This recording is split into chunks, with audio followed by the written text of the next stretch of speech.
certainly my father was very clear that the Chinese community always performed way above its weight, representing a mere 10% of our society and the population. The community has had a profound impact of 50–60% on the economy.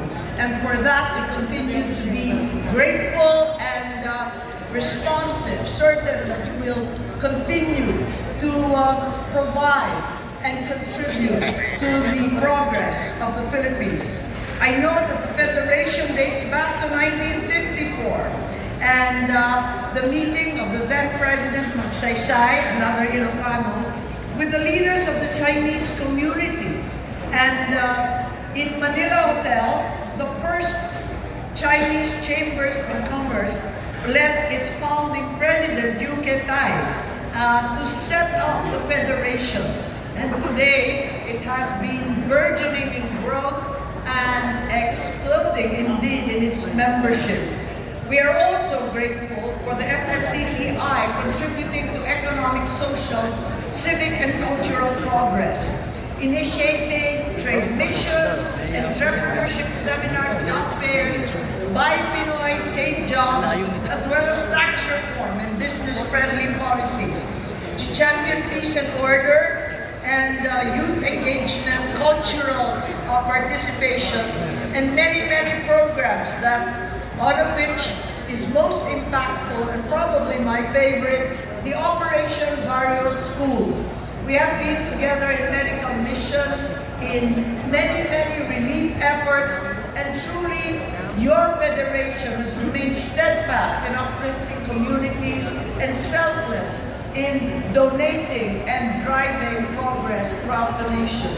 Today is a double celebration indeed. We welcome the Lunar New Year. We kick off the 50th anniversary of Philippines-China diplomatic relations, which, as you know, my parents spearheaded. In 1974, my mother had the privilege of leading the diplomatic mission, and thereafter, both Chairman Mao Zedong and Premier Zhou Enlai were engaged in a meaningful discussion on cooperation and interest.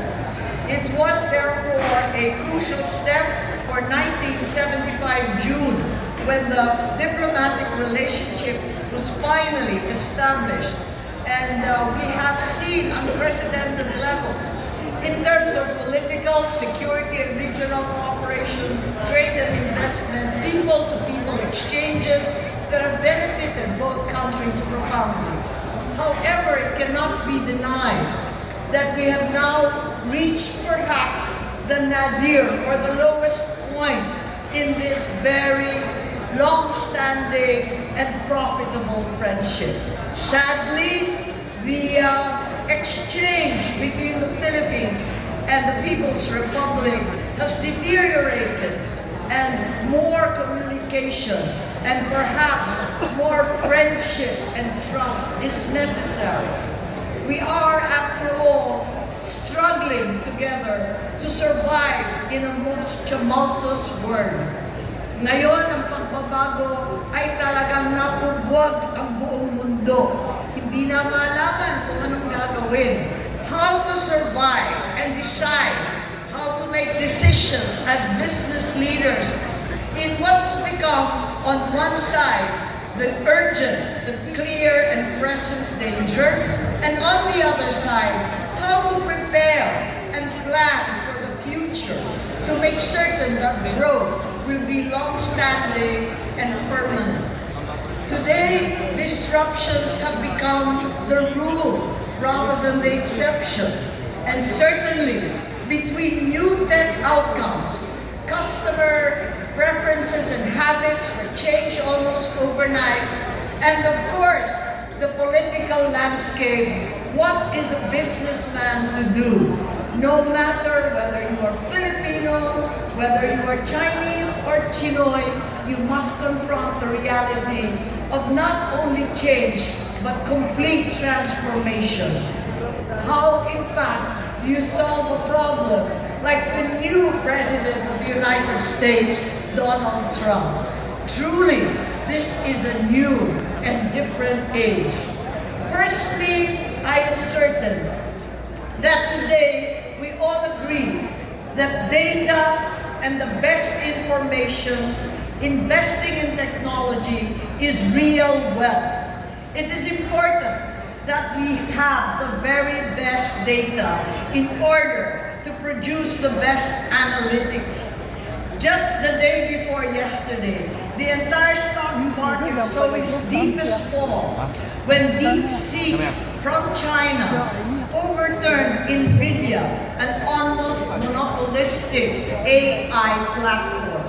How could we have predicted this? That for a mere $6 million, they challenged hundreds of millions invested over many, many years. Truly, it is time that we do not listen to fake news, but more importantly, simply collect the best data and in fact, determine to buy the very best technology we can afford. What else can we do? Surely we must analyze whatever information we have on hand, and in order to survive this volatile atmosphere, plan how we are going to adapt. Kung dati may plano tayo na plan A, plan B, plan C, palagay ko, buuhin na natin yung buong alphabet hanggang sa plan Z. Dahil hindi natin alam kung ano ang mangyayari. We need to evaluate all the myriad factors that are coming into play. Economic, social, psychological, environmental, legal, political. Napakagulo na po ng mundo. Kaya paano magpaplano ng ganito?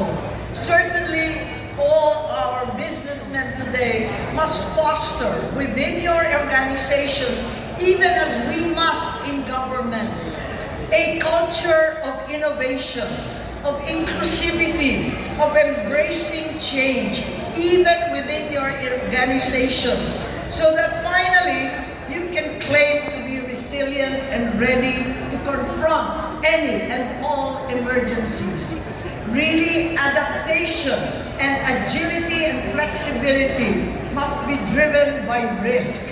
Risk is the reality of our everyday lives, of business in the present day. Ganun din sa gobyerno. Araw-araw po nagbabago ang mga issue, hindi mo malaman kung paano hahatulan at magdidesisyon. Malamang para sa mga negosyante, mas matindi pa. Nakasalalay ang negosyo, nakasalalay ang pera, nakasalalay higit sa lahat ang mga empleyado at ang buhay na napakarami. Kaya eto nga, a culture of innovation is easier than said than done. Finally, having made those plans, having determined to be flexible, open-minded, and endlessly innovative and creative, I think it is important to be close to the ground. Update our information, update our plans, because change is inevitable. How to have your corporation future-proofed, how to future-proof our government, the foresight that is necessary to predict the future in some small way is something that we need each to acquire. Finally, I think the most profound and important thing to do is to maintain close relationships with every stakeholder, with the Federation, with the Chambers of Commerce, because after all, the private sector provides 9 out of 10 jobs. It is only government that regulates. Let us stay together. Let us remind each other that we can only exist if we are together. We depend on the private sector, we depend on business, even as you rely on government to provide regulatory frameworks that are hopefully reliable, predictable, and always on your side.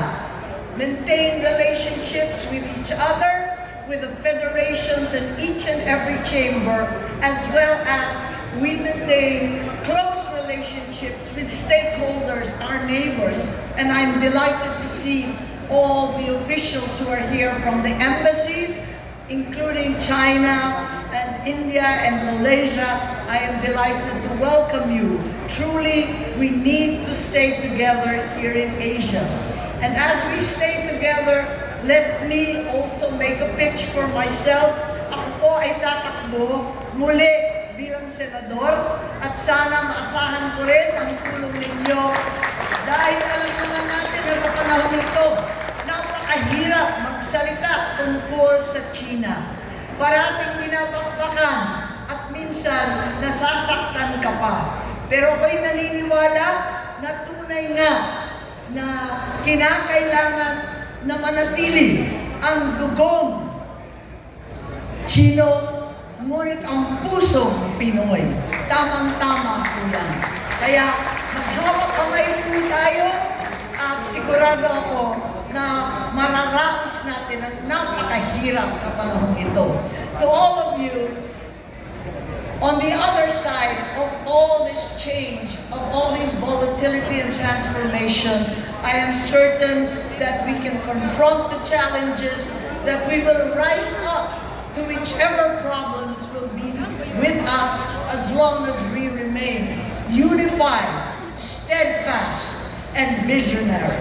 Sa inyong lahat, maraming salamat. Mabuhay ang FFCCCII at syempre, Happy Lunar New Year. Kung Hei Fa Chai. Thank you very much. Thank you so